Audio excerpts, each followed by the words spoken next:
One nation one election అంటే one nation one party one government లెక్క అనిపిస్తుంది నాకు ఆయన ఇంటెన్షన్ అది.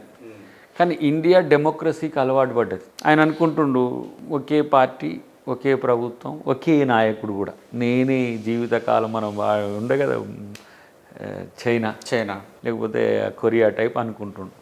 కానీ అది ఈసారి ప్రజలు బండకేసి కొట్టినా ఇంకా ఆయనకు అర్థం కాలే. కానీ గెలవాలి ఇప్పుడు మళ్ళీ ఏదో ఒక మాయ చేసి గెలవాలి. మతంతో గెలిచిండ్రు ఎన్నో రోజులు నడుస్తలే అది. లోక్సభ ఎన్నికలు ఒకసారి, రాష్ట్ర శాసనసభ ఎన్నికలు ఒకసారి, స్థానిక సంస్థలు ఇదంతా ఖర్చు అయిపోతుంది, యంత్రాంగం కూడా ఇబ్బంది అవుతుంది. 100 లుకానాస్ ఉన్నాయి. ఇప్పుడు ఒక సంవత్సరానికి ఒక గవర్నమెంట్ పడిపోద్ది, ఏం చేస్తావు? ఆడ మళ్ళీ రాష్ట్రపతి పాలన పెట్టి గవర్నర్ పరిపాలిస్తాడు వాళ్ళోడే. ఇదంతా కూడా ఎవరికి తెలియని కథ. రాజ్యాంగం రాసిన అంబేద్కర్కి తెలియదా? ఎందుకు డిఫరెన్స్ ఆఫ్ ఒపీనియన్స్ని గౌరవించాలి, డిఫరెన్సెస్ని కూడా యాక్సెప్ట్ చేయాలి. ఇప్పుడు సర్పంచ్ ఎన్నికలు, ఎంపీటీసీ ఎన్నికలు, జెడ్పీటీసీ ఎన్నికలు అన్నీ కూడా వీటితోనే పెడతావా? మరి ఆ ఎన్నికలు వచ్చినప్పుడు పోదా? అట్లా కాదు. ఒక ఎన్నికకు ఈయనే బ్రాండ్ అంబాసిడర్గా ఈయన అమిత్ షానో ఈయన యోగినో ఉండి ఒకసారి గెలిపిస్తే హాయిగా ఎన్నికలు లేకుండా వండుకోవచ్చు. అసలు వాళ్ళకి ప్రెసిడెన్షియల్ ఫార్మ్ ఆఫ్ డెమోక్రసీ మీద ఉన్న ప్రేమ తప్పితే ఈ పార్లమెంటరీ డెమోక్రసీ మీద వాళ్ళకి ప్రేమ లేదు. అందుకనే సెంగోల్ని తెచ్చిండ్రు. అంతేందుకు ఇప్పుడు రాజ్యాంగాన్ని రాజీవ్ గాంధీ కుటుంబం, ఇందిరాగాంధీ కుటుంబం వాడుకుంటుంది, మేము రాజ్యాంగాన్ని కాపాడుతున్నామని చెప్తున్నారు కదా వాళ్ళు. రాజ్యాంగాన్ని కాపాడితే హత్రాస్లో ఒక బాలిక చనిపోతే చంపినోడు బయట తిరుగుతాడు, చచ్చిపోయిన కుటుంబం వాడు జైలు ఎట్లుంటాడు? ఇది ఒక్కటి చెప్పమని ఎవడంటారు? ఉనాలో దళిత కుటుంబాల మీద ఊచకోత కోస్తే వీళ్ళు కొట్టిండ్రని కూడా పేరు చెప్పకుండా మేము మమ్మల్ని కొట్టలేదని చెప్పే పరిస్థితి వచ్చింది. ఎక్కడ నీకు జరగని దాడి ఇప్పుడు మణిపూర్లో మహిళలు మంటల్లో కలిసిపోతున్నారు ఇప్పటికి కూడా. మరి ఎందుకు ప్రధానమంత్రి అక్కడున్న ముఖ్యమంత్రి రెండు డబుల్ ఇంజన్ సర్కార్ కాదు, త్రిబుల్ ఇంజన్ సర్కార్ కూడా పనిచేస్తలేదు? ఇవన్నీ చెప్పుకోవడానికి ఇప్పుడు మనం ఏమంటామో అది మేమే చేస్తున్నామంటారు వాళ్ళు మాటకు ముందు బాబాసాహెబ్ అంబేద్కర్, మాట తర్వాత అంబేద్కర్ మాట్లాడితే రాజ్యాంగ విలువలు మేమే, డెమోక్రసీని మేమే. మరి అన్ని విధ్వంసం అయిపోయినాయి. పబ్లిక్ సెక్టర్ యూనివర్సిటీస్ మొదలు పెడితే, బ్యాంక్స్ నుంచి మొదలు పెడితే ప్రజలకు దొరికే వైద్యం విద్య కూడా ఇలా కాస్ట్లీ అయిపోయింది. పోతూ ఉంటే దానికి మీరు చేసిన ప్రయత్నాలు ఏంటంటే ఏమీ లేదు. కాబట్టి ఇవన్నీ కూడా చాలా ఎలాబరేటివ్ డిస్కషన్ ప్రజల్లో ఉంది. మొన్న చావు తప్పి కళ్ళు లొట్టబోయినట్టుగా గెలిచిండ్రు. ఇప్పుడు జమిలీది కూడా చాలా టిపికల్గానే ఉంది. రాజ్యాంగ సవరణలు కావాలి, 6th షెడ్యూల్ కూడా చేంజ్ చేయాలి, డిఫరెంట్ ఆర్టికల్స్ అన్నిటి కూడా సెట్ చేయాలి. శాసనసభలు కూడా తీర్మానం ఒక్కొక్క దానికి ఒక్కొక్క సాధారణ మెజారిటీ కొన్నిటికి ఉంది, అసాధారణ మెజారిటీ కొన్నిటికి ఉంది. ఎట్లా మేనేజ్ చేస్తారు అనేది చూడాలి. 2/3 ఉంది కదా. నేనేమంటున్నా అంటే పవర్ వాళ్ళ చేతులు ఉంది కాబట్టి మేము చేసేది ఏం లేదు. మాకు వచ్చింది 99, మొన్న 100 సీట్లతో మేము ప్రతిపక్షంగా ఉండగలిగినాం. వీలైనంత ప్రజాస్వామ్యాన్ని కాపాడడానికి కొట్లాడతాం. జెమినీ ఎలక్షన్లతో నేను ఎందుకు వాళ్ళు మొదటిగానే బొంద పెడతారు వాళ్ళని చెప్పిందంటే ఈ ఐడియా అనేది సక్సెస్ అయ్యేది కాదు. మీరు కాంగ్రెస్ పార్టీ నాయకుడిగా ఉన్నప్పటికి కూడా మీ నేపథ్యం మాల మహానాడు నుంచి ప్రారంభమైంది.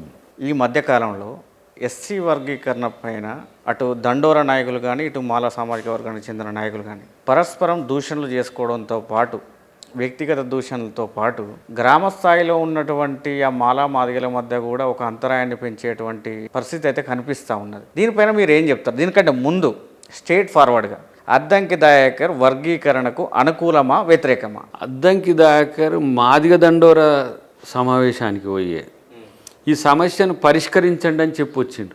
మాదిగ దండోర 25 సంవత్సరాల వేడుకలో ఆ రోజు కిషన్ రెడ్డి చీఫ్ గెస్ట్ ఉండే, నేను మా సంపత్ కుమార్ గారు పోయినాం.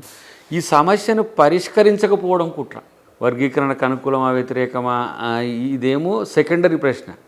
ఈ సమస్య 30 years నుంచి కొనసాగుతుంది కదా, దీన్ని పరిష్కరించాలి. ఇప్పుడు ఒక పంచాయతీ నువ్వు నేను కొట్లాడుకున్నావు, నేనో తప్పు నువ్వో తప్పు అనుకున్నా పెద్ద మనుషులు కూర్చొని పలాని మురళి ఎందుకు దయాకర్ని అట్లా ఏందని చెప్పి అంటారు, లేకపోతే దయాకర్ నువ్వు గట్ట చేస్తావని అంటారు. అసలు ఈ పంచాయతీ పరిష్కరించే పెద్ద మనుషులే లేరు. ఇది మాకు అసలు సమస్య. చొరవ తీసుకోవచ్చు కదా, పార్టీ ఇనిషియేషన్ అవుతుంది. నేనైతే వ్యక్తిగతంగా తెలంగాణ విభజనే నేను వర్గీకరణ అనుకుంటా. మామూలుగా తెలంగాణ ఆంధ్ర విడిపోవడం, ఆ మీటింగ్లో యూటీ అంటే యుద్ధమైన మందకృష్ణ గారు పెట్టిన మీటింగ్లో కూడా పోయి నేను పాల్గొని నేను మాలలకు అనుకూలంగా కొట్లాడతా. కానీ మాల మాదిగలు వ్యతిరేకించుకొని కొట్లాడుకునే ఉద్యమంలో నేను ఉండాలని ఆ వేదిక మీద చెప్పొచ్చిన కాబట్టి దయాకర్ ఓ మాట కట్టుబడి ఇట్లా ఉండు. తర్వాత పార్టీలో ఉన్నా కదా, పార్టీ స్టాండ్ కూడా నేను గౌరవించాలి. నేనే వాయిస్ ఆఫ్ ది పార్టీ అయినప్పుడు నేను అంటున్నంటే మా రేవంత్ రెడ్డి గారేమో సుప్రీంకోర్టు అంటాడు, దయాకరం ఇట్లా అంటాడు ఏందని ఇప్పుడు నా మేము ఓకల్గా ఉన్నాం కాబట్టి అది వస్తుంది. బట్ నా వ్యక్తిగత అభిప్రాయం కూడా ఈ సమస్యను పరిష్కరించుకోవడానికి ఒక ఏమంటాం కన్సల్టేషన్ స్టార్ట్ కావాల్సిన అవసరం ఉంది. అది ఉత్తమ్ రెడ్డి గారి నేపథ్యంలో ఒక కమిటీ వేసిండ్రు, అది కూడా రిపోర్ట్ ఇస్తుంది. ఎవరెంతో వారికంతా అనే దానికి మెంటల్గా ప్రిపేర్ అవుతుండ్రు మాలమాదిగలు. ఆ క్రమంలో మీరు తిట్టుకోకండి, మీరు కొట్టుకోకండి, ఒక పరిష్కారం వచ్చేదానికి మీరు సహకరిస్తే బెటర్. రెండు వర్గాలు కూడా నా మీద ఏంది నువ్వు మాలమానాడు అధ్యక్షునిగా ఉండి ఇట్లా న్యూట్రల్గా ఉంటావు, లేదంటే కృష్ణమాదికి అనుకూలంగా మాట్లాడదు అంటే నేను ఎట్లా అంటే మాదిగలకు వ్యతిరేకంగా కొట్లాడడం అనే దాన్ని నేను ఎందుకో నా మనసు అంగీకరించట్లేదు. నేను గతంలో చాలా సీరియస్గా చేసినా కానీ ఢిల్లీ స్థాయి నుంచి గల్లీ స్థాయి వరకు ఈ కొట్లాటలోని అంతరాలు చూసినా కదా, ఎందుకో ఇది జాతుల ఐక్యత కంటే కూడా నాలాంటి వాళ్ళం కూడా మాట్లాడితే ఇంకా వైరుధ్యాన్ని పెంచడానికి ఉపయోగపడుతుంది తప్పితే ఇది వాళ్ళని కలపడానికి ఉపయోగపడదు. భవిష్యత్తులో మళ్ళీ కలిసి చేయాల్సిన ఉద్యమాలు ఉన్నాయి. సో ఇది ఒక జంక్చర్, ఇది రెండు వర్గాలకు కూడా బ్యాడ్ జంక్చరే. కానీ అట్లని చెప్పి దీన్ని పరిష్కరించుకోకపోతే ఈ స్పర్ధ పెరుగుతూ ఉంటుంది. ఈ స్పర్ధ పెరగడాన్ని ఎవరు కూడా ప్రోత్సహించవద్దు. స్పర్ధను కన్క్లూడ్ చేసుకోవడానికి చేయాలి, కలిసి కూర్చొని మాట్లాడుకోవడం ద్వారా పరిష్కరించవచ్చు. అది పరిష్కారం అవుతుందనే ఆలోచన కూడా ఉంది నాకు. కాబట్టి అనుకూలమా వ్యతిరేకమా అనే చర్చ దగ్గర చాలా ఇంటెన్సివ్గా చెప్తున్నా. ఒక కులం ఇంకొక కులానికి పెద్ద కాదు చిన్న కాదు, ఏ కులమైనా. ఒక కులం ఇంకో కులము కంటే ఎక్కువ తక్కువ అనేది కూడా లేదు. అలాంటి క్రమంలో స్పర్ధలు పెరగకుండా కలిసిపోయే తత్వాన్ని ఎవరు ఎమికబుల్గా సొల్యూషన్ ఇవ్వగలుగుతారో వాళ్ళ కొరకు నేను చూస్తున్నా. నేనైతే నేను అధికారంలో లేను, నేనేం చేయలేను. ఇప్పుడు త్రూ కన్సల్టేషన్ కదా ఏదైనా జరిగేది. ఆ కన్సల్టేషన్ ఆ పరిస్థితులు చిన్నాభిన్నం అవుతున్నాయి. ఇప్పుడు మీరు అన్న ప్రశ్నలు ఇటువరకు గ్రామం నుంచి ఇక్కడ దానికి వస్తున్నాయి కదా, అది వాంఛనీయం కాదు. కాబట్టి తొందరలోనే దానికి మీరు కాంగ్రెస్ పార్టీలో ఉన్నారు, కాంగ్రెస్ పార్టీ స్టాండ్ ప్రకారం మీరు మాట్లాడుతున్నారు. వ్యక్తిగతంగా కూడా మీరు ఒక బ్రాడ్ మైండ్తో ఈ సమస్య పరిష్కారం కావాలనే ఒక ఆలోచనలో మీరున్నారు. కానీ ఈ విషయము వివేక్ వెంకటస్వామి గారికి కానీ వాళ్ళ అన్నకు కానీ వాళ్ళ కొడుకు కానీ లేకపోతే వారి కుటుంబానికి కానీ తెలియదంటారా? అంటే ఇప్పుడు వాళ్ళు కూడా కాంగ్రెస్ పార్టీ విధానమే స్వయంగా ముఖ్యమంత్రి గారే వర్గీకరణకు అనుకూలము, దాని ప్రక్రియ వేగవంతం చేస్తాం, దాన్ని అమలు చేస్తామని చెప్తున్నప్పుడు ఆ పార్టీ స్టాండ్ను కాదని వివేక్ వెంకటస్వామి వారి కుటుంబం తీసుకున్నటువంటి నిర్ణయాలను ఎందుకు రేవంత్ రెడ్డి ప్రభుత్వం వెనుకుండి నడిపిస్తుందా, లేదా ఎందుకు వ్యతిరేకించట్లేదు? వివేక్ గారు కానీ మాల సంఘాల నాయకులు కానీ నేను మొన్న మీటింగ్ కూడా అశాంతం చూసిన. ఎందుకంటే ఎట్లా ఉంది మూడ్ ఆఫ్ ది పీపుల్ మాలా జాతిని అవమానించకండి, అంబేద్కర్ని అవమానించకండి, ఎవరు దోచుకున్నారు ఎవరు దోచుకోలేదనేది పక్కన పెడితే మనం కలిసి ఉండడానికి చేసేదాన్ని అన్నారు. కానీ టార్గెట్గా ఈ గతంలో మాదిరిగా జరిగిన మీటింగ్ల లెక్కనైతే నాకు కనపడలేదు, మెచ్యూర్గా కనపడ్డది నాకు.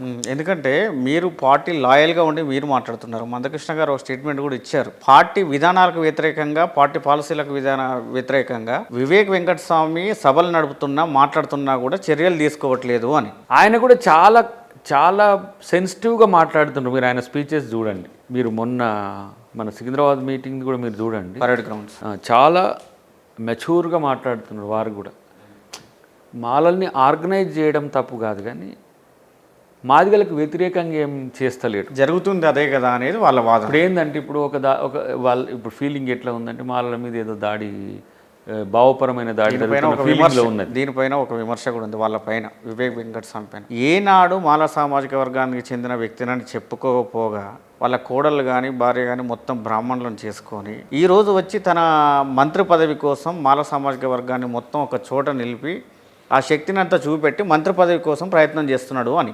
వెంకటస్వామి గారు అయితే is the Dalit icon in India. నాకు వ్యక్తిగతంగా వారు తెలిసినప్పటి నుంచి కూడా వివేక్ గారు ఒక పదవి కొరకు వచ్చి మాలల్ని ప్రోధి చేస్తాడని అనుకోను. బట్ అది అట్లనే మునుపెన్నడు కూడా ఆయన సభలు సమావేశాలు లేదా వాళ్ళ సమస్యల కోసం కూడా ప్రశ్నించినట్టు ఎక్కడ కనిపించదు కదా. మొన్న పోయింది కూడా అట్నే పోయింది. మా కృష్ణమాది గారు వివేక్ గారిని ఇట్లా మాదిగా ఇప్పుడు మీరు ఆ సామాజిక వర్గం నుంచి వచ్చి మీరు కనీసం వాళ్ళ సంక్షేమం కోసం అభివృద్ధి కోసం వాళ్ళ సమస్యల పట్ల మీరు చిత్తశుద్ధితో ఉన్నారు, సామాజిక ఉద్యమాలు చేసి. అసలు ఆ నేపథ్యమే లేదు కదా ఆయనకు. అంటే గతం నుంచి కొంతవారు మాలా సంఘాలతో కలిసి ఉన్నాడు వివేక్ గారు. ఒక ఒక 6-7 సంవత్సరాల నుంచి. తెలంగాణ ముందు నుంచి కూడా నాన్ సీరియస్గా ఉన్నాడు, కానీ తెలంగాణ వచ్చిన కాంచి కొంత మాల సంఘాలతో ఉన్నాడు. అయితే ఆయన వ్యక్తిగతంగా ఆయన స్టాండ్లో మాల అనే సామాజిక వర్గాన్ని నేను దన్నుగా ఉండాలని కోరుకున్నాడు. అదేం తప్పు కాదు, కానీ మాదిగలకు వ్యతిరేకంగా ఉంటాడని కూడా నేను అనుకోను.